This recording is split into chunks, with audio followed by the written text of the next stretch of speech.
La puanteur était insupportable. Même les médecins les plus expérimentés de la cour de Navarre durent se couvrir le visage avec des linges imbibés de vinaigre quand ils ouvrirent le cercueil de pierre.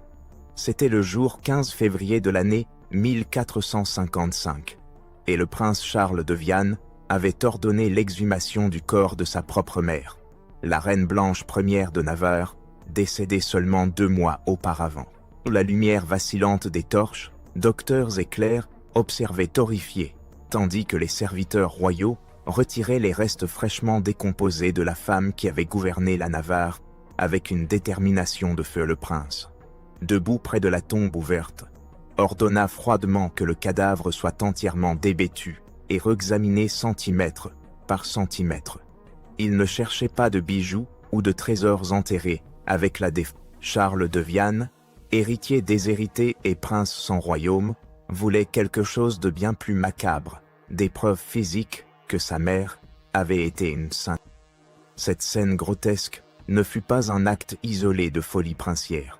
Ce fut l'apogée d'une obsession qui avait consumé Charles pendant toute sa vie, la conviction inébranlable que sa mère était une femme sainte injustement persécutée par les ennemis de la Navarre. Mais la véritable histoire derrière cette profanation est encore plus troublante que l'exhumation elle-même.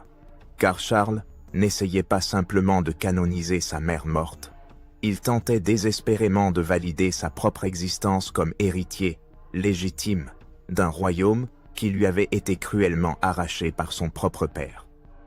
Pour comprendre l'ampleur de la tragédie et de l'horreur de cette exhumation forcée, nous devons revenir à la naissance de l'homme qui deviendrait connu comme le prince le plus infortuné de l'Europe médiévale. Charles de Viane naquit le jour 20 de l'année 1420 et un fils de la reine Blanche Ière de Navarre et de Jean II d'Aragon. Dès le premier instant de sa vie, Charles était destiné à être une pièce dans un jeu politique bien plus grand que lui-même, un pion dans le conflit brutal entre son père ambitieux et sa mère, déterminé à protéger l'indépendance de la Navarre. Blanche Ière était une femme extraordinaire pour son époque, une reine qui gouvernait de plein droit, non comme consorte d'un roi. Elle avait hérité du trône de Navarre à l'âge de 24 ans en l'année 1425 et démontra immédiatement une intelligence politique et une force de volonté qui impressionnèrent les alliés et terrorisèrent Bothresmu d'Ecroy. Elle participait personnellement au conseil de guerre, négociait les traités diplomatiques et prenait des décisions qui affectaient le destin de milliers de personnes. Le mariage de Blanche avec Jean d'Aragon fut dès le début une union tendue et problématique. Jean voyait la Navarre non comme le royaume indépendant de sa femme, mais comme un territoire qui devait être incorporé à ses propres domaines aragonais. Blanche, de son côté, était déterminée à maintenir l'autonomie navarraise, même si cela signifiait entrer en conflit direct avec son propre époux. Cette tension fondamentale s'intensifia dramatiquement après la naissance de Charles, quand il devint clair que l'enfant serait utilisé comme arme dans la guerre entre ses parents. Dès l'enfance, Charles fut élevé dans un environnement de paranoïa et de conspiration constante. Blanche, craignant que Jean ne tente d'enlever l'enfant pour l'utiliser comme prétexte pour prendre le contrôle de la Navarre, gardait son fils sous surveillance armée 24 heures sur 20 par nuit. Charles ne pouvait jamais quitter le palais sans escorte, ne pouvait jamais jouer avec d'autres enfants sans supervision et ne pouvait jamais faire entièrement confiance à quiconque sauf à sa mère. Cette enfance claustrophobe façonna profondément sa personnalité, créant un jeune homme intelligent mais profondément névrosé, obsédé par la loyauté et la trahison. L'éducation de Charles fut méticuleusement planifiée par Blanche pour le préparer non seulement à gouverner la Navarre, mais à la défendre contre les ambitions aragonaises de son père. Il fut instruit par des humanistes de la Renaissance qui soulignaient l'importance de la domination étrangère. À l'âge de 10 ans, Charles parlait déjà couramment le latin, le français, le catalan et le castillan. À 15 ans, il avait lu tous les classiques de la littérature politique et militaire. Mais, avec cette éducation académique, vint un endoctrinement émotionnel intense. Blanche enseigna systématiquement à son fils qu'elle était la seule personne au monde en qui il pouvait avoir entièrement confiance. Cette dépendance émotionnelle extrême s'intensifia quand Charles atteignit l'adolescence et comprendre pleinement la situation politique précaire dans laquelle il se trouvait. Officiellement, il était l'héritier du trône de Navarre. En réalité, son père Jean contrôlait de plus en plus les affaires du royaume et travaillait systématiquement à marginaliser à la fois Blanche. Avec chaque année qui passait, il devenait plus clair que Jean n'avait aucune intention de permettre à Charles d'hériter de la Navarre. Au lieu de cela, il prévoyait d'incorporer le royaume directement dans ses domaines aragonais. La situation atteignit un point critique en l'année 1450, quand Jean commença ouvertement à gouverner la Navarre comme régent, reléguant Blanche à un rôle purement cérémonial. Charles, maintenant âgé de 29 ans, fut forcé de regarder impuissant pendant que son père démantelait systématiquement les institutions navarrases, aragonais loyaux. Quand Charles tenta de protester, Jean le menaça d'emprisonnement pour trahison. Une ironie cruelle, considérant que c'était Jean qui trahissait les intérêts navarrais. Ce fut pendant cette période d'humiliation politique que Charles commença à développer son obsession pour la sainteté de sa mère. Face à la réalité qu'il ne gouvernerait probablement jamais la Navarre, il se consolait avec la conviction que sa famille avait été choisie par Dieu pour un destin spécial. Si Blanche était une sainte, alors sa persécution par Jean n'était pas simplement une tragédie politique, c'était un martyre religieux. Et si elle était une martyre, alors Charles n'était pas juste un prince raté, il était le fils sacré d'une femme sainte. La mort de Blanche le jour 2 décembre de l'année 1454 fut l'événement qui brisa finalement l'état mental déjà fragile de Charles. Officiellement, la reine mourut d'une fièvre soudaine, après une brève maladie, mais Charles, consumé par la paranoïa et le désespoir, commença immédiatement à soupçonner que son père avait empoisonné Blanche pour se débarrasser du dernier obstacle à son contrôle. Ces soupçons, jamais prouvés mais jamais réfutés non plus, devinrent une obsession qui dominerait les dernières années de la vie de Charles. Dans les jours qui suivirent immédiatement la mort de Blanche, Charles s'enferma dans ses appartements et refusa de voir quiconque, sauf ses confesseurs les plus proches. Les serviteurs rapportèrent qu'on pouvait l'entendre pleurer et prier à haute voix pendant des heures, suppliant Dieu de révéler la vérité sur la mort de sa mère. Quand il émergea finalement du deuil initial, Charles s'était transformé en une figure encore plus sombre et obsédée. Un homme consumé par le besoin de prouver que Blanche avait été non seulement une bonne reine, mais une femme véritablement sainte. La première manifestation de cette obsession vint seulement une semaine après les funérailles, quand Charles commença à collecter systématiquement des preuves de la sainteté de Maternelle.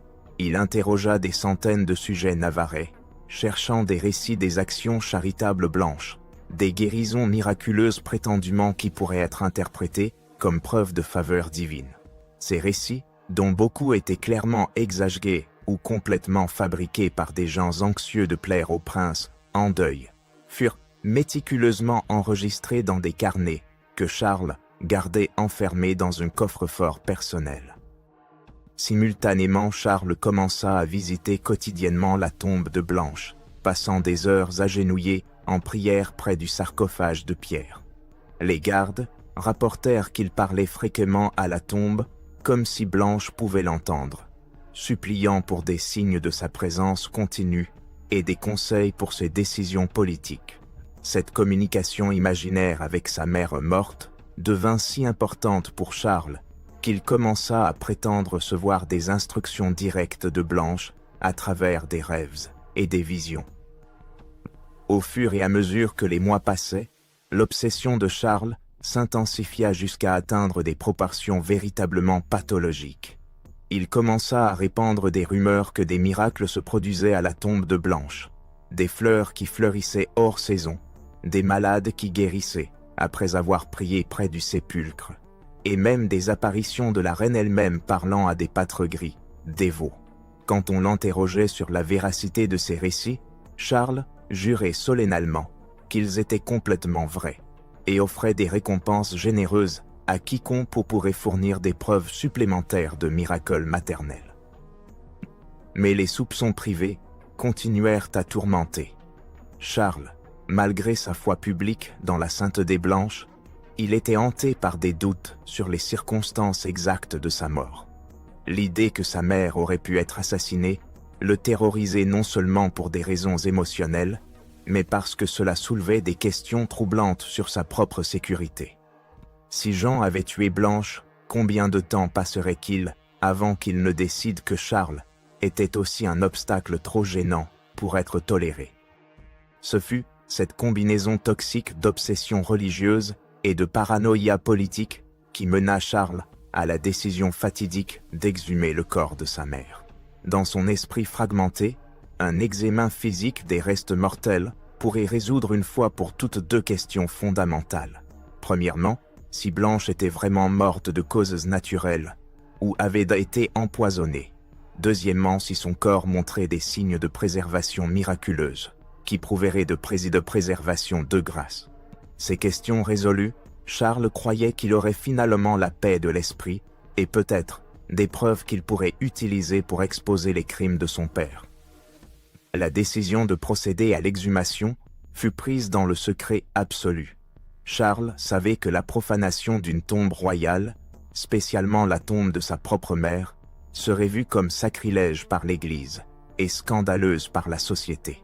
Mais il était au-delà de se soucier des conventions sociales, son besoin de connaître la vérité était devenu plus important que toute considération de propriété. Charles passa des semaines à planifier méticuleusement chaque détail de l'exhumation. Il engagea secrètement des médecins qu'il croyait sympathiques à sa cause, les corrompant avec des promesses de paiement généreux et les menaçant de représailles s'ils refusaient de coopérer. Il arrangea aussi que la cérémonie ait lieu pendant la nuit, quand il y aurait présidé un nombre minimum de témoins soit présents. Dans la nuit du 15 février, Charles mit finalement son plan macabre en action accompagné de 6 médecins, 3 clercs et une douzaine de gardes personnels. Il descendit dans les cryptes sous la cathédrale de Pampelune, où Blanche avait été enterrée seulement 2 mois auparavant. L'atmosphère était oppressante et sinistre, les torches créaient des ombres dansantes sur les murs de pierre, et l'écho de leurs pas résonnait à travers les tunnels souterrains comme un présage de profanation imminente. Quand ils atteignirent le sarcophage de Blanche, Charles hésita pour la première et dernière fois. Pour un moment, face à la réalité physique de ce qu'il était sur le point de faire, il sembla comprendre l'ampleur de sa transgression. Mais l'obsession fut plus forte que la conscience, et il ordonna aux ouvriers de procéder à travers la tombale. Le son du métal contre la pierre résonna à travers les cryptes comme une lamentation pour les morts. Ce qui suivit fut l'une des scènes les plus troublantes de l'histoire médiévale européenne. Quand le couvercle du sarcophage fut finalement retiré, la puanteur de la décomposition frappa les présents comme un mur physique de nausée. 2 mois de décomposition avaient transformé ce qui avait été Blanche Ier de Navarre en quelque chose qui ressemblait à peine à un être humain. La peau avait noirci et commencé à se séparer de la chair sous-jacente, les cheveux avaient perdu leur couleur naturelle et les yeux avaient complètement disparu, laissant des cavités vides qui semblaient accuser les profanateurs. Mais Charles, malgré sa répulsion physique évidente, ordonna que l'examen continue. Le corps fut entièrement dévêtu et chaque centimètre fut minutieusement inspecté par des médecins qui voulaient clairement être n'importe où ailleurs. Charles supervisa personnellement chaque aspect de l'examen, posant des questions détaillées sur chaque découverte et exigeant des explications pour toute anomalie. L'examen dura presque 4 heures, pendant lesquelles le corps de Blanche fut répétitivement manipulé, retourné et même partiellement disséqué pour permettre l'inspection des organes internes. Charles avait instruit les médecins de chercher des preuves d'empoisonnement inhabituelles, signes de traumatisme interne ou toute autre indication que la mort n'avait pas été naturelle. Simultanément, il leur ordonna de documenter tout aspect du cadavre, qui pourrait être interprété comme preuve de préservation miraculeuse. Les résultats de l'examen furent profondément ambigus et, pour Charles, profondément troublants. Les médecins ne trouvèrent pas de preuves définitives d'empoisonnement, mais ne purent pas non plus écarter complètement la possibilité. L'état de décomposition était cohérent avec une mort d'enterrement, rendait impossible de déterminer avec certitude absolue la cause spécifique de la mort. Quant aux signes de sainteté, le corps montrait exactement le degré de décomposition qu'on attendrait de quiconque enterré pendant 2 mois. Il n'y avait pas de préservation miraculeuse, pas de douce fragrance de sainteté, aucune indication de faveur divine. Pour Charles, ces résultats non concluants furent plus dévastateurs que toute découverte définitive n'aurait pu l'être. Il avait profané la tombe de sa propre mère, violé les tabous les plus sacrés de sa société et risqué son âme éternelle, tout dans l'espoir de trouver des réponses claires qui lui donneraient la paix de l'esprit. Au lieu de cela, il avait trouvé seulement plus d'ambiguïté et pire, la réalisation horrible qu'il avait déshonoré la mémoire de la seule personne qu'il avait vraiment aimée. Dans les jours qui suivirent l'exhumation, Charles entra dans un état d'effondrement mental qui alarma même ses partisans les plus loyaux. Il s'enferma à nouveau dans ses appartements, refusant nourriture et compagnie, et passa des jours entiers alternant entre des crises de pleurs hystériques et des périodes de silence. Les serviteurs rapportèrent qu'on pouvait l'entendre implorer le pardon de Blanche, promettant qu'il ne la dérangerait plus jamais, si seulement elle lui donnait un signe qu'il avait été pardonné. La nouvelle de l'exhumation, malgré les efforts de Charles pour la garder secrète, filtra inévitablement vers le public. La réaction fut d'horreur et de condamnation universelle. L'Église dénonça la profanation comme sacrilège et menaça d'excommunier Charles s'il ne faisait pas, même les sujets communs qui avaient sympathisé avec Charles comme victime des ambitions de son père, furent choqués et révoltés par sa violation de la tombe maternelle. Jean d'Aragon, quand il apprit l'exhumation, y vit l'opportunité parfaite d'éliminer Charles définitivement comme menace politique. Il déclara publiquement que son fils avait démontré une folie évidente et était clairement incapable d'hériter de tout titre au territoire. Plus condamnant encore, Jean utilisa l'incorporation complète de la Navarre dans les domaines aragonais, prétendant que le royaume devait être protégé de la folie de son héritier légitime. Pour Charles, la réalisation qu'il avait détruit ses propres chances politiques par son obsession fut le coup final à sa sanité mentale déjà fragile. Il comprit qu'en essayant de prouver la sainteté de sa mère, il avait par inadvertance fourni à ses ennemis la justification parfaite pour le détruire complètement. L'ironie était cruelle dans sa tentative désespérée d'honorer Blanche. Il avait assuré que ni lui, ni elle, ne recevraient jamais la vindication qu'il avait contre Isaac official pour les volontés de Requipia. Les 6 dernières années de la vie de Charles furent un long déclin vers la folie complète et l'isolement social total. Officiellement déshérité par son père et abandonné par d'anciens alliés horrifiés par sa profanation de la tombe maternelle, il devint une figure pathétique, errant dans les couloirs de château où il avait autrefois été accueilli comme futur roi. Ses seuls compagnons étaient des serviteurs loyaux qui restèrent avec lui par pitié ou pour des salaires généreux payés de ses finances personnelles toujours diminuantes. Pendant cette période, Charles développa des rituels obsessionnels liés à la mémoire de Blanche qui consumaient virtuellement chaque moment d'éveil.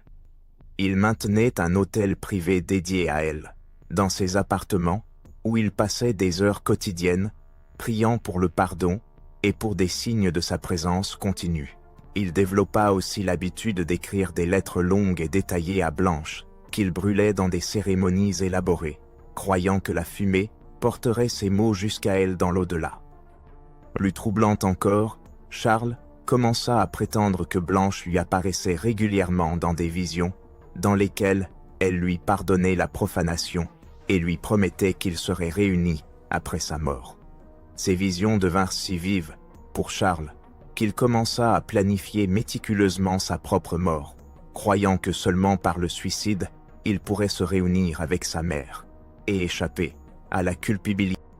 La mort de Charles, le jour 23 septembre de l'année 1460, et fut officiellement attribué à la fièvre, mais les preuves suggèrent fortement que ce fut un suicidiade.